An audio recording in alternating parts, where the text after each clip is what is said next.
माया नाम की एक लड़की रहती थी और वो एक बहुत ही गरीब घराने में पैदा हुई थी। माया के घर में खाने के लिए कुछ ज्यादा चीजें भी नहीं होती थी, जिससे उन लोगों को पेट भर के खाना भी नहीं मिलता था। माया की माँ घर की जिम्मेदारी लेकर रहती थी, माया को और अपने घर को संभाला करती थी। और माया का पिता गांव में जो कोई भी छोटे मोटे काम मिलते थे उन्हीं को करके कुछ पैसा कमाया करता था, लेकिन उनके परिवार के लिए वो पैसा काफी नहीं होता था। बहुत ही गरीब घराना था, लेकिन माया बहुत छोटी सी थी। उसके मन में हमेशा ये ख्याल आते रहते थे कि उसको अच्छा अच्छा खाना मिलना चाहिए और वो अच्छे अच्छे और नए नए कपड़े भी पहनना चाहती थी। उसके सारे दोस्त रहते थे जो कि नए नए खिलौनों से खेला करते थे, लेकिन उसके पास खेलने के लिए कोई खिलौना नहीं होता था। उन सारे लोगों को देखकर माया बहुत खुश हो जाया करती थी और फिर दुखी भी हो जाया करती थी, क्योंकि ये सारी चीजें उसके पास नहीं है। एक बार की बात है कि माया उसके माँ के पास आती है और उससे पूछती है, माँ, हमारे घर के सामने जो घर है ना, उसमें रहने वाले बंटी, चिंटू और हमारी पड़ोस की घर वाली स्वीटी, पिंकी और तो और हमारे पड़ोस के पीछे वाले घराने में जो रहते हैं बबली लोग, उन लोगों के पास भी अच्छे अच्छे खिलौने हैं माँ। वो लोग अपने खिलौनों से बहुत खेला करते हैं और तो और माँ, उनके पास तो अच्छे अच्छे कपड़े भी हैं। वो लोग ऐसे ही नए कपड़े पहनते हैं माँ। माँ, तुम्हें पता है माँ, उन लोगों को ना उनके माता पिता हमेशा कुछ न कुछ खरीद कर देते रहते हैं और वो लोग हमेशा कुछ न कुछ खाते रहते हैं माँ। उनको देखकर मुझे भी ऐसा करने का मन करता है माँ।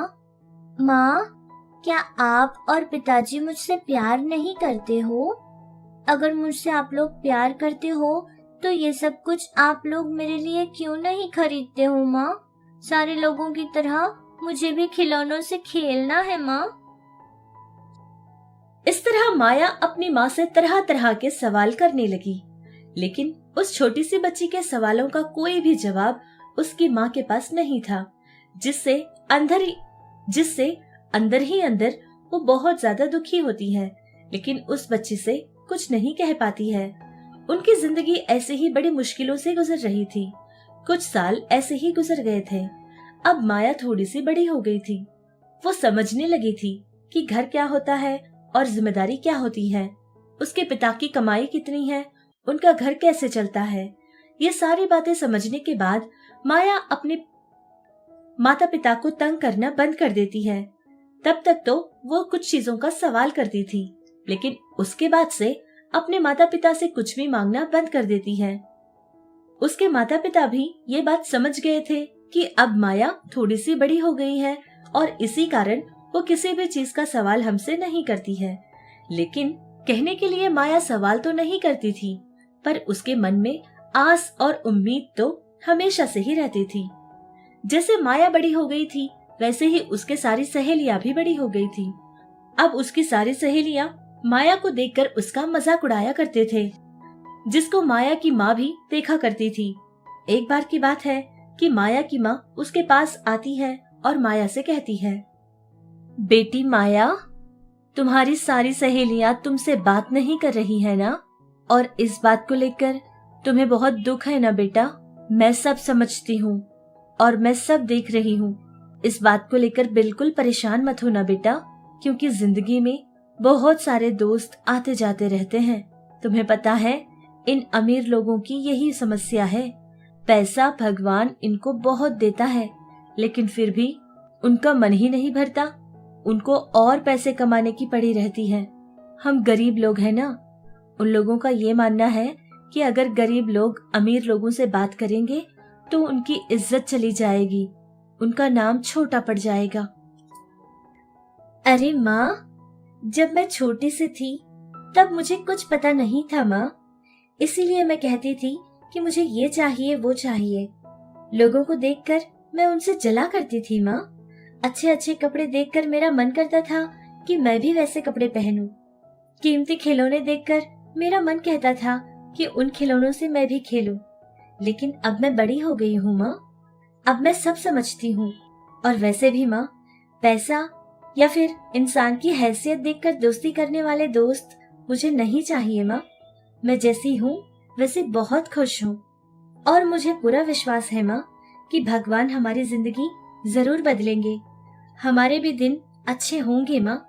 मुझे भगवान पर और हमारे घराने पर पूरा भरोसा है। ये सारी बातें कहकर माया अपनी माँ को समझाती है। माया की उम्र के साथ साथ उसके सोचने और समझने का तरीका भी इतना बढ़ गया है, उसकी बेटी समझदार बन गई है। ये देखकर माया की माँ बहुत ज्यादा खुश हो जाती है और मन ही मन अपनी बेटी के लिए गर्व महसूस करती है। ऐसे ही कुछ और समय गुजर जाता है। समय तो बदल रहा था, लेकिन उनकी जिंदगियों में कोई बदलाव नहीं आया था। लेकिन माया का परिवार उनके जिंदगी में कुछ अच्छे दिन आएंगे इसी उम्मीद से इंतजार कर रहे थे। एक दिन की बात है कि माया स्कूल खत्म होने के बाद घर वापस लौट रही थी। तभी उसने देखा कि एक छोटी सी गिलहरी सड़क पर गिरी पड़ी थी, जिसको देखकर वो जल्दी से उस गिलहरी के पास जाती है। उसने देखा कि उस गिलहरी को तो बहुत ज्यादा घाव हुए थे, जिसको देखकर उसका मन पिघल जाता है और उसकी चोट को देखकर वो बहुत डर जाती है। उस छोटी सी गिलहरी को लेकर वो अपने घर पहुंचती है और जाकर उसका इलाज करती है, उसके चोटों पर दवाई लगाती है। बहुत कम समय में ही वो गिलहरी फिर से पहले की तरह हो जाती है और उसके सारे घाव भी कम हो जाते हैं। ये देखकर माया बहुत ज्यादा खुश होती है। गिलहरी ठीक होने के बाद भी माया को छोड़कर कहीं नहीं जाती है। वो गिलहरी माया के साथ ही रहा करती थी। ऐसे ही कुछ और समय बीत गया था। अब माया के पिता की तबीयत बहुत ज्यादा खराब होने लगी। जो कोई छोटे मोटे काम वो किया करता था, अब वो भी करने की ताकत उसके शरीर में नहीं थी, जिससे वो धीरे धीरे बीमार होता गया और पूरी तरह से चारपाई पर ही लेटा रहता था, जिसको देखकर माया बहुत डर जाया करती थी और छोटी सी थी, इसलिए कुछ कर भी नहीं सकती थी। एक बार की बात है कि माया अपनी उस छोटी सी गिलहरी को लेकर एक पेड़ के नीचे बैठ जाती है और आंखों में बहुत ज्यादा पानी से, और तब उसकी आंखों में बहुत ज्यादा आंसू भी थे। आंसू भरे हुए आंखों से वो गिलहरी को देखती है और उससे कहती है,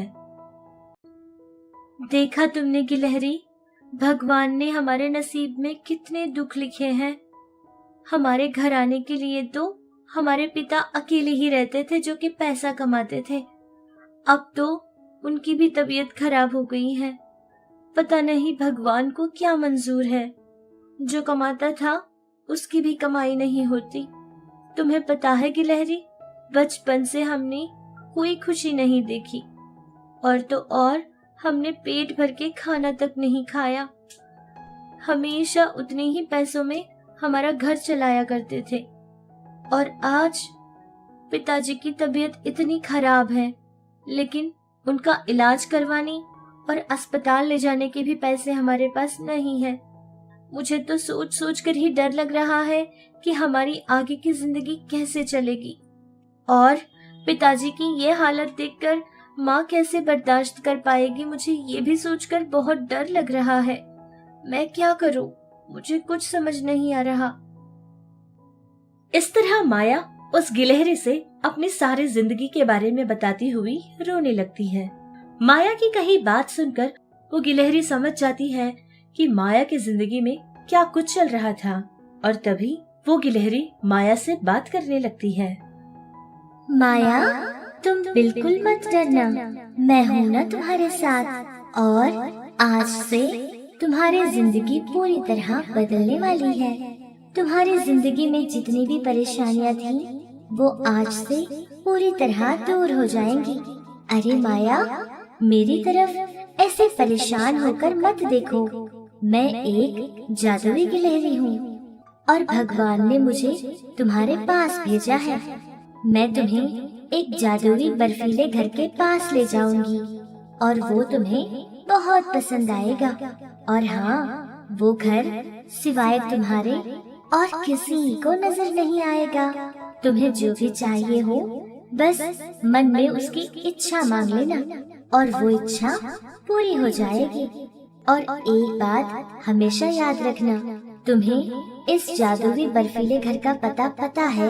ये बात किसी से मत कहना, वरना वो जादुई बर्फीला घर तुम्हें कुछ नहीं देगा। तुम्हारी जो भी इच्छा होगी वो मांग लेना और वो घर तुम्हारे लिए सारी चीजें कर देगा। गिलहरी की कही बात सुनकर माया बहुत ज्यादा खुश हो जाती है और तभी उठकर दोनों मिलकर उस जादुई बर्फीले घर के पास पहुंचते हैं। माया कहती है कि ओ जादुई बर्फीले घर, मेरे पिता की तबीयत ठीक हो जाए, मुझे ऐसा कोई आशीर्वाद दो और मुझे ढेर सारा पैसा भी दो। ये बात कहते ही वो जादुई बर्फीला घर उसकी दोनों इच्छाएं पूरी कर देता है और तब से लेकर माया की जिंदगी में जो भी जरूरत होती तो वो जादुई बर्फीले घर को याद करती और उसकी सारी इच्छाएं पूरी कर लिया करती थी। तब से लेकर माया का घर और उसका पूरा घराना पूरी तरह से बदल जाता है। अब उनकी जिंदगियों में खुशियां ही खुशियां होती थी। अब माया के घर में हर चीज मौजूद रहा करती थी। जो वो चाहती थी वो भी उसके पास था और जो वो नहीं चाहती थी वो सारी चीजें भी उसके पास रहा करती थी, जिससे माया बहुत खुश होकर जीने लगी। इतना ही नहीं बल्कि उसके जैसे गरीब लोग जो कोई भी आकर उससे सहायता मांगते थे, उन लोगों की माया पूरी सहायता करती थी और उनके साथ भी खुश रहकर जिया करती थी।